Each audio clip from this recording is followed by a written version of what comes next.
Solo leveling season 2 episode number 5। भाई यार क्या एपिसोड है, देखकर तो दिल ही खुश हो गया। तो चलिए इसका एक्सप्लेनेशन शुरू करते हैं, लेकिन उससे पहले प्लीज मुझे सपोर्ट कीजिए, इस वीडियो को लाइक और हमारे इस चैनल को सब्सक्राइब कीजिए। तो चलिए शुरू करते हैं। एपिसोड के शुरुआत में हम जिनू को देखते हैं। चाही ने उसे देख लिया था। वो कहती है तुम यहाँ क्या कर रहे हो, तुम्हें यहाँ नहीं होना चाहिए। इस पर जिनू कहता है मैं रास्ता भटक गया था। चाही कहती है तुम तो माइनिंग टीम से हो ना, ये बॉस का कमरा है तो जल्दी वहाँ से हटो। जिनू सोचता है चाहीन ये तो सच में बहुत शातिर है, इसे तो मैंने भी नोटिस नहीं किया। चाहीन सोचती है इसके हाथ तो खाली है, पर मैंने तो देखा था कि इसके पास एक खंजर था। वो कहती है अगर तुमने बॉस को जगा दिया तो माइनिंग टीम मुश्किल में आ जाएगी। फिर जिनू वहाँ से जाने लगता है। तब चाहीन कुछ नोटिस करती है। वो उसे रोकती है और उसकी स्मेल लेती है और कहती है इससे तो खुशबू आ रही है, क्या तुम सच में एक हंटर हो? और फिर वो उसका लाइसेंस देखती है और कहती है ये डंजन बहुत बड़ा है तो सावधान रहना।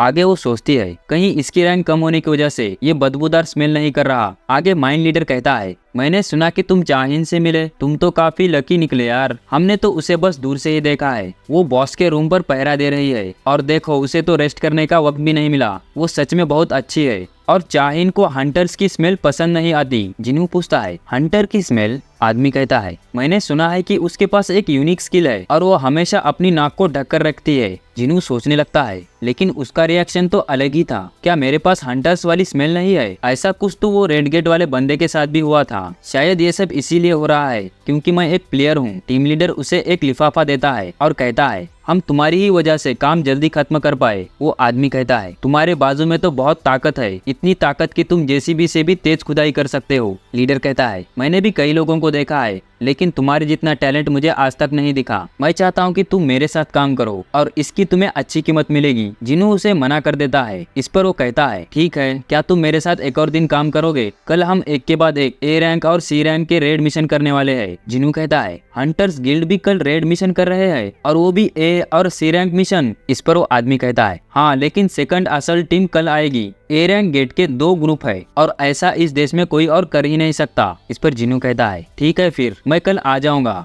इस पर लीडर खुश हो जाता है और कहता है ठीक है फिर मैं बॉस से कह दूंगा और तुम्हारी सैलरी डबल कर दूंगा। कम ऑन, इतना तो मैं कर ही सकता हूँ। अगले सीन में हम चाहीन को देखते हैं। वो जिनू के बारे में इन्वेस्टिगेशन कर रही थी। फोन वाला आदमी कहता है मिस्टर चॉय ने भी मुझसे कल यही कहा था, लेकिन उसकी सभी इंफॉर्मेशन अब सील कर दी गई है और ऐसा मैंने आज तक नहीं देखा। और वैसे भी ये तो एक टॉप लेवल हंटर भी नहीं है। चाहीन तो जिनू के प्यार में पागल हो गई है। वो उसके बारे में ही सोचने लगती है। मैंने आज तक कई हंटर से मिली, लेकिन उन सभी में से उसकी सेंट बहुत अच्छी थी। फिर अगले दिन जिनू वहां पर पहुंच गया था। उन सभी हंटर्स को देखकर जिनू को वो डबल डंजन वाले हंटर्स याद आने लगते हैं। वो भी जिनू का ऐसे ही स्वागत किया करते थे। सबसे पहले वो लोग सी रैंक डंजन से शुरू करते हैं। जिनू तेजी से काम खत्म कर देता है और जिनू की वजह से ही काम जल्दी खत्म हो गया था और बाकी वर्कर को भी रेस्ट करने का मौका मिल गया था। फिर लंच के बाद बारी थी ए रैंक डंजन की। टीम लीडर कहता है क्या तुम सच में हमारे साथ काम नहीं करना चाहते? मैं तुम्हें 5 गुना ज्यादा पैसे दूंगा। लेकिन जिनू उसे मना कर देता है और तभी वहाँ पर एक हंटर आता है जिसका नाम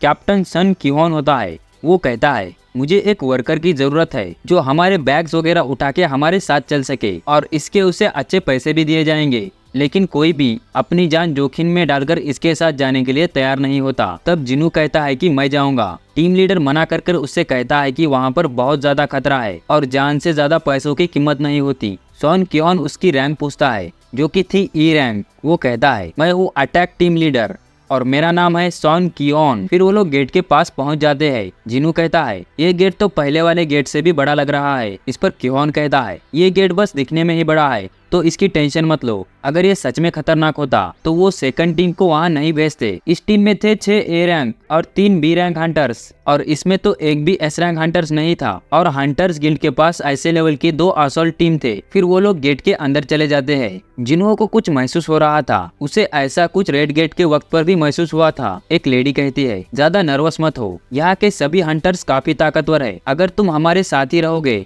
तो मैजिक बिस्ट तुम पर हमला नहीं करेगा। किहोन सोचता है इस रेड के कामयाबी के बाद मुझे ऑफिशियली कैप्टन बना दिया जाएगा। मैं तो एक कैप्टन या वाइस कैप्टन जितना अच्छा भी नहीं हूँ, मैं तो बस एक ए रैंक हंटर्स हूँ, लेकिन फिर भी मैं ये कर सकता हूँ। और तभी उन पर कुछ मॉन्स्टर अटैक कर देते हैं, लेकिन ये सभी बड़ी आसानी से उन सभी को मार गिराते हैं। जिन्हों कुछ नोटिस करता है उनके गले में तो एक पट्टा है, इसका मतलब किसी ने उनको ट्रेनिंग दी है। और तभी वहाँ पर बहुत ताकतवर मॉन्स्टर आ जाते हैं जिन्हें हाई ऑर्क कहा जाता है। एक ऑर्क तेजी से अपना भाला फेंकता है। किहोन बड़ी मुश्किल से उसे रोक पाता है। ऑर्क इन पर हमला करना शुरू कर देते हैं। हंटर्स के मैजिक अटैक इन पर कुछ काम नहीं कर रहे थे। ये सभी मिलकर भी एक ऑर्क को ही बड़ी मुश्किल से रोक पा रहे थे। हंटर्स के पावरफुल पंचेस का भी असर उन ऑर्क पर नहीं होता। एक लड़की को ऑर्क बस खत्म ही करने वाला था, तब किहोन आकर पीछे से उस ऑर्क को मारता है। वो कहता है हम उनसे काफी कम हैं, अगर उन्होंने हमें घेर लिया तो फिर हमारा खेल यहीं खत्म हो जाएगा। यहाँ पर तो बहुत सारे हाई ऑर्क्स हैं जो ए रैंक हंटर को भी अच्छे से टक्कर दे रहे हैं। बी रैंक हंटर इसका मुकाबला नहीं कर सकते। तभी एक ऑर्क हंटर का हाथ काट देता है। तभी लेडी आकर उसकी मदद करती है और हीलर आकर उसका हाथ पहले जैसा ठीक कर देती है। और तभी वो बड़ा सा ऑर्क वहीं पर आ जाता है। जिन्हों अपनी टेलीकाइनेसिस पावर यूज करता है और उस ऑर्क का गला ही उखाड़ देता है। किहोन भी एक ऑर्क को मार देता है। वो समझ नहीं पाता कि ये ऑर्क अचानक कमजोर कैसे हो गए। और तब हम जिन्हों को देखते हैं, वो इनविजिबल होकर इन ऑर्क को कमजोर कर रहा था। वो सोचता है मुझे इस लड़ाई से कोई मतलब नहीं, लेकिन मैं लोगों को मरता हुआ नहीं देख सकता। मुझे बिना किसी को पता चले इन सभी को कमजोर करना होगा। फिर सभी हंटर्स मिलकर इन हाई ऑर्क को एक एक कर खत्म कर देते हैं। किहोन कहता है क्या सब लोग ठीक है? ये एक चमत्कार से कम नहीं है कि अब हम जिंदा है। हीलर कहती है इस लड़ाई में कुछ अजीब हुआ। किहोन कहता है हाँ, मैंने भी नोटिस किया कि वो अचानक इतने कमजोर कैसे पड़ गए। गीना, क्या ये तुमने किया?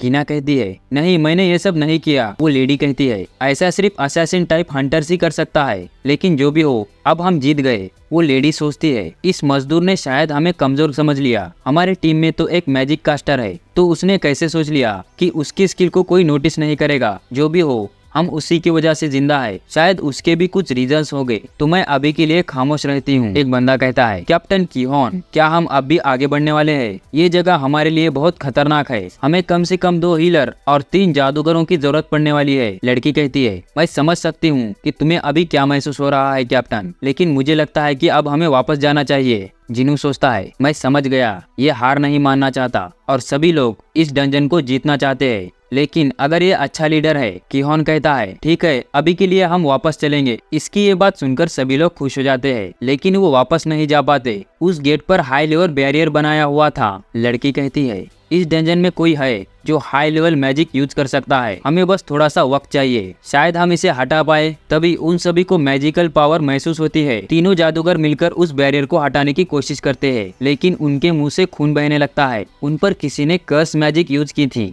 वो सभी पीछे मुड़ के देखते हैं और तब हम देखते हैं हाई ऑर्क की बड़ी सी सेना। वहाँ पर कम से कम 50 हाई ऑर्क थे। उनका लीडर सामने आता है। किहोन भी आगे बढ़ता है। वो सोचता है अगर हमने इनसे यहाँ लड़ाई की तो हम मारे जाएंगे। वो ऑर्क कहता है मेरा नाम है कारगल गान। किहोन कहता है क्या तुमने दरवाजे को ब्लॉक किया है? इस पर वो कहता है हाँ, मैं इन सभी ऑर्क में से एक महान सॉर्सरर हूँ। किहोन कहता है तो क्या तुमसे भी कोई ताकतवर इस गुफा में है? इस पर वो कहता है मुझसे ताकतवर कौन हो सकता है? तुम्हें एक चुनना होगा, या तो तुम मेरे सैनिकों के हाथों मारे जाओ या मेरे पास आकर मुझे देखो। किहोन कहता है कि वो तुम्हें देखना चाहेगा। वो जिन्हों से कहता है हम मौका देखते ही बॉस पर अटैक कर देंगे, जिससे उसका ध्यान भटक जाएगा और वो इस बैरियर को मेंटेन नहीं कर पाएगा। तब तुम भागकर मेन असल टीम के पास जाना। जिन्हों कहता है क्या तुम वहाँ मरने के लिए जा रहे हो? इस पर वो कहता है हमारा मिशन अब यहाँ से जिंदा लौटना नहीं है, बल्कि गेट को बंद करना है। लड़की कहती है क्या तुम मेरा एक काम करोगे? ये डायरी मेरे परिवार को दे देना, हमें ये मिशन कंप्लीट करना होगा, लेकिन तुम हमने से अलग हो तो तुम्हें यहाँ से जिंदा लौटना होगा। जिन्हों सोचता है ये तो डबल डंजन जैसे ही सिचुएशन आ गई। वो उस बुक को रख लेता है और कहता है उम्मीद है तुम जो सोच रही हो वो ना हो। दूसरी तरफ हम चाहीन को देखते हैं। वो जिन्हों को ढूंढते हुए यहाँ पहुँच चुकी थी। टीम लीडर कहता है आज तो तुम्हारी छुट्टी थी ना, तो तुम यहाँ क्यों आई? इस पर वो कहती है